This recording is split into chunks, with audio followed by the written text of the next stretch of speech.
My mom lied to the police when her new husband slapped me. When I turned 16, I fought back. She chose her affair partner over her son. Now she has neither. There's a specific kind of silence that happens in a house where you aren't wanted. It's not a peaceful silence. It's the silence of holding your breath. It's the silence of walking on eggshells so you don't crack the thin veneer of a happy new family. I lived in that silence for 4 years. But my nights? My nights were loud. The wind rushing in my ears. The hum of bike tires on pavement. The rhythmic clicking of chain gear. My name is Alex. I am 22 years old. And for 3 years of my teenage life, I was a ghost. I would go to sleep in my mother's house at 10 p.m., climb out the window at 11 p.m., bike 5 miles to my father's house, sleep on his couch until 4 a.m., and bike back before my mother woke up. I did this because my father was my sanctuary, and my mother's house was enemy territory. To understand why I ran, you have to understand what I was running from, and more importantly, what I was running to.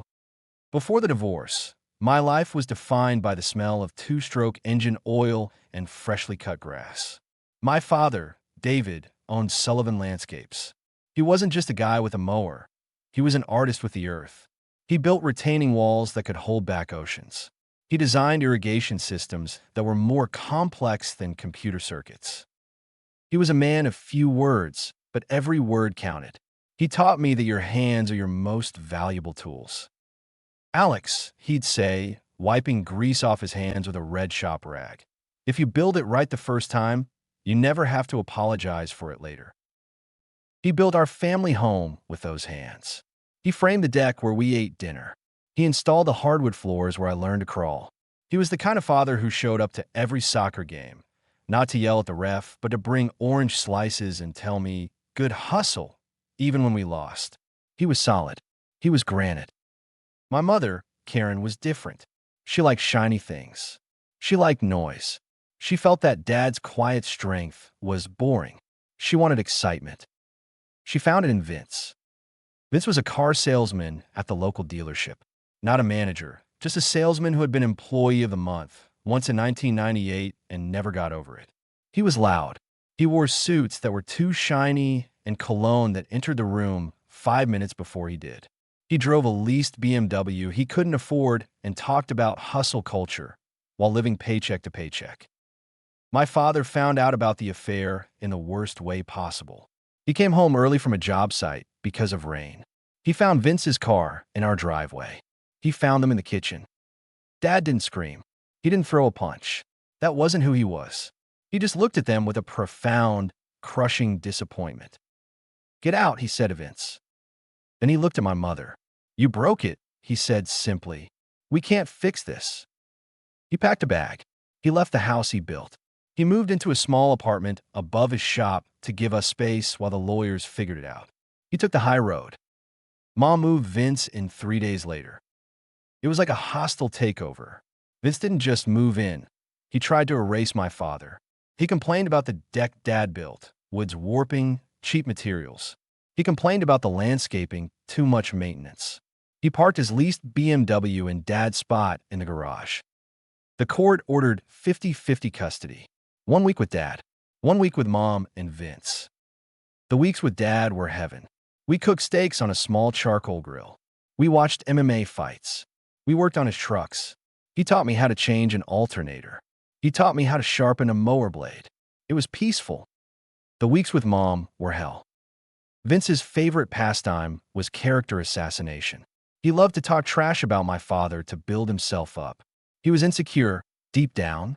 He knew he was living in another man's house, sleeping in another man's bed, and eating food paid for by another man's child support. And it ate him alive. "Your dad is a loser," Vince would say, shoveling food into his mouth at the dinner table, crumbs falling onto his shirt. "Landscaping? That's barely a job. That's for people who didn't go to college.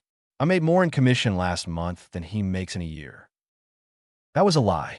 My dad's business cleared 6 figures easily. Vince was constantly dodging calls from debt collectors. But Vince lived in a fantasy world. My mother would just sit there, sipping her wine, smiling. Sometimes she would laugh. "Oh, Vince, stop it," she'd say, playfully slapping his arm. But she didn't mean it. She loved it. She needed to believe my father was a loser to justify destroying our family for this clown. She needed the narrative to be I upgraded, not I cheated. I learned to be silent. I learned to look at my plate. I learned to count the seconds until I could go to my room. But everyone has a breaking point. Mine came when I was 13. We were at dinner. Vince was on a roll. He had had a bad day at the dealership, didn't sell a single car, so he needed a punching bag. I saw your dad's truck in town today. Vince sneered, pointing his fork at me. Looking rusty, just like him. But he can't even afford to take you on a real vacation this year. Probably taking you camping again? Sleeping in the dirt? That's why your mom left, you know. She needed a real man. A provider. Someone with class. I gripped my fork. My knuckles turned white. I thought about my dad waking up at 4 a.m. to salt roads in the winter. I thought about him teaching me to ride a bike. I thought about his quiet dignity. That's not true, I said. My voice was quiet, but it cut through the room like a knife. The table went silent. Vince stopped chewing. What did you say, little man? Vince asked, his eyes narrowing. I said that's not true, I said, looking up and locking eyes with him. My dad isn't a loser. He owns his own business. You just sell cars for someone else. And Mom didn't leave because he wasn't a provider. She left because she was cheating. You guys were having an affair while you were both married to other people. You're the bad guys, not him. The air left the room. My mother gasped, dropping her fork. Alex, she shrieked. How dare you speak to Vince like that? Apologize immediately. Vince stood up. His face was purple. The vein in his neck was bulging. You ungrateful little brat, he spat. I put a roof over your head. I put food in your mouth. My dad's child support pays for this food, I said. That was it. He snapped. He reached across the table and slapped me. It wasn't a tap. It was a full swing, open palm strike to the side of my head. It sounded like a gunshot. My ear rang. I fell out of my chair, scrambling backward on the floor. I lay there for a second, stunned. I touched my cheek. It was burning. I looked at my mother. I expected her to scream at him. I expected her to rush to me. I expected the mama bear instinct to kick in. She stayed in her chair. She looked at me with disgust. Go to your room, she said, her voice cold. You provoked him. You know how stressed he is. I stood up.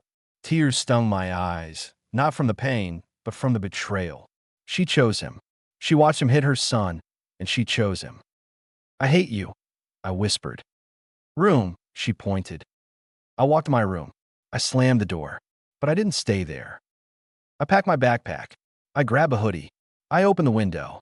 I climbed down the trellis on the side of the house, the trellis my father had installed for her roses. I got on my bike. I rode to my dad's house. It was 5 miles. It was dark. I didn't have a light. I rode on the shoulder of the highway, cars whizzing past me. I was crying the whole way, the wind drying the tears on my face, leaving salt trails. When I got there, I pounded on the door. Dad opened it, looking sleepy, wearing his flannel robe. When he saw my face, the red handprint on my cheek, the swelling starting to show, his eyes went wide. The sleep vanished instantly. Who did this? He asked. His voice was terrifyingly calm.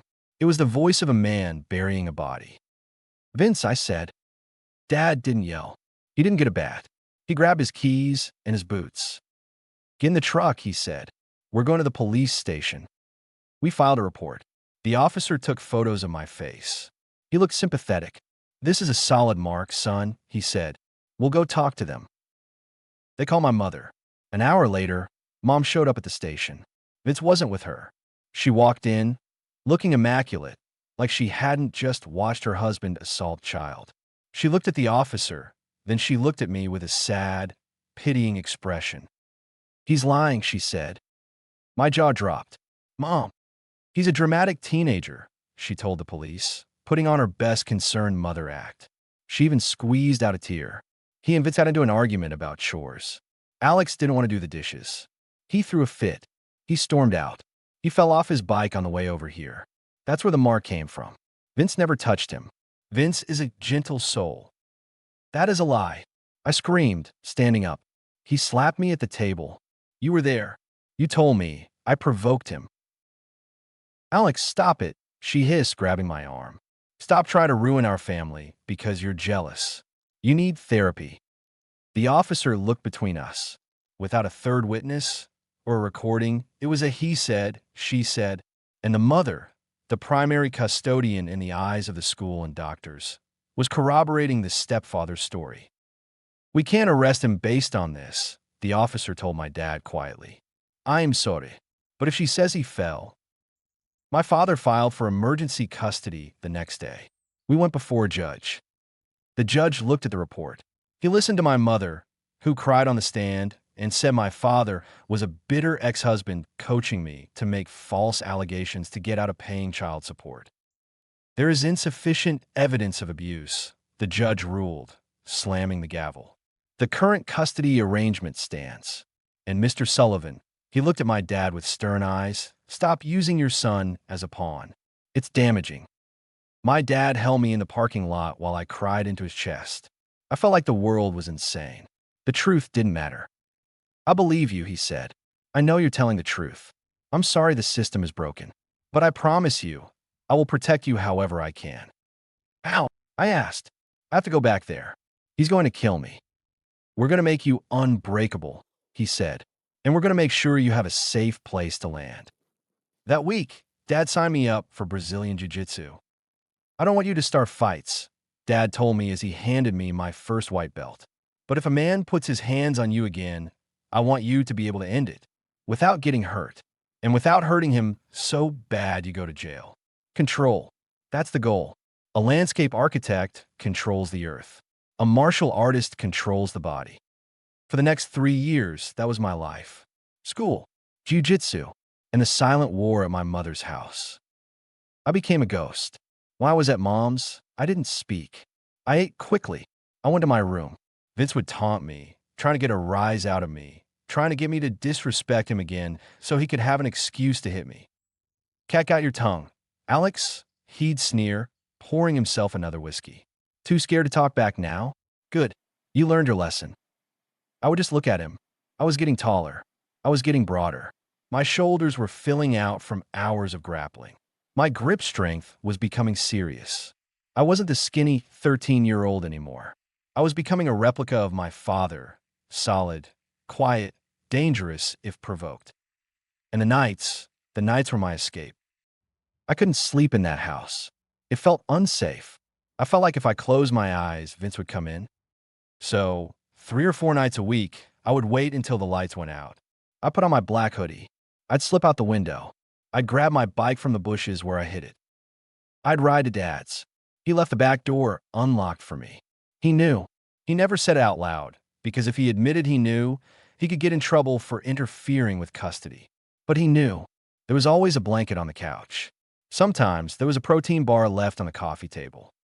I'd sleep on his couch for a few hours, just to feel safe, just to breathe air that didn't smell like Vince's cologne and my mother's lies. Then, at 4:30 a.m., my internal alarm would wake me up. I'd bike back before the sun rose. I was the night rider. It was my secret rebellion. It was the only way I stayed sane. Then came a day I turned 16. I was in the kitchen at Mom's house. It was a Tuesday. Vince was in a foul mood. He was aging poorly. The alcohol was catching up to him. His face was puffy, his hair was thinning, and his gut hung over his belt.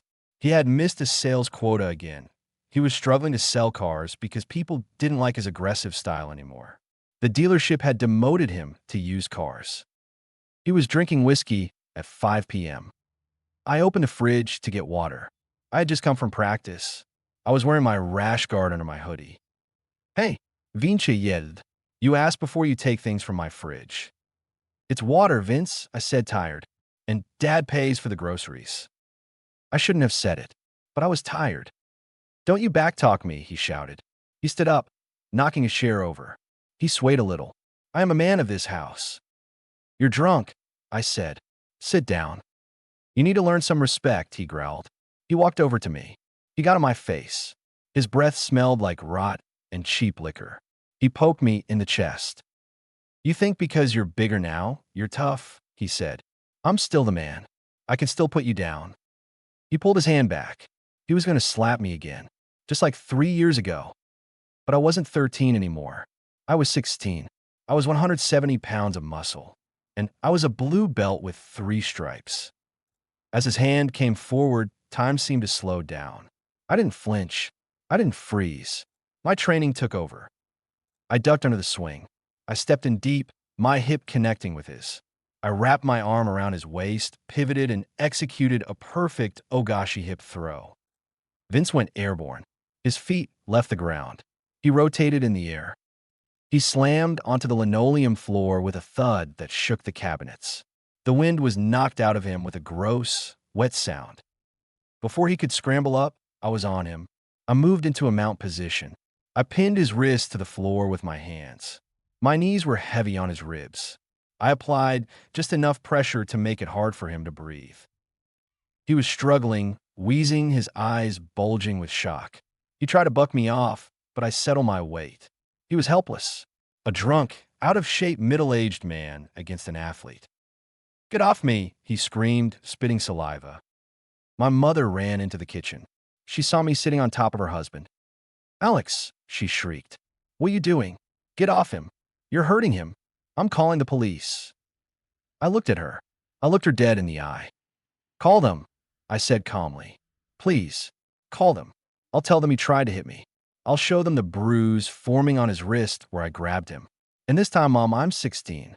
In this state, at 16, the judge listens to me. I can choose where I live. And I have bruises on my back from where he shoved me last week. You want a cops here? Dial the number." She froze. She held her phone, her thumb hovering over the screen. She looked at Vince, pinned to the floor by a teenager he had tormented for years. She saw the fear in Vince's eyes. She saw the humiliation. She knew if the cops came, the facade would crack. Vince was drunk. I was sober. And I was calm. "Let him up," she whispered, "and get out." I leaned down to Vince's ear. "If you ever touch me again," I whispered, "I won't just hold you down. I will break your arm. Do you understand? I know exactly how much pressure it takes. Do not test me." Vince nodded, gasping. I stood up. I walked to my room. I packed my bag. I walked out the front door. I didn't climb out the window this time. I walked out the front door, got on my bike, and rode to my dad's house in broad daylight. When I got there, I told Dad everything. "It's time," Dad said. We filed for full custody the next day. Because I was 16, the court allowed me to speak directly to the judge without my parents present. I told the judge everything. I told him about the slap at 13. I told him about the lies. I told him about the night rides. I told him about the throw in the kitchen. "I'm afraid for my safety in that house," I said. "Not because I can't protect myself, but because next time he won't stop at a slap, and I'll have to hurt him to survive. I don't want to hurt anyone, Your Honor. I just want to live with my dad." The judge granted full custody to my father immediately. And then came the financial hammer.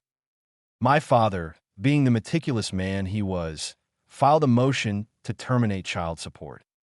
Since Alex is living with me 100% of the time, the motion read, "Mr. Sullivan requests that all support payments to Ms. Karen Miller cease immediately." The court granted it. That was when the reality of my mother's life came crashing down.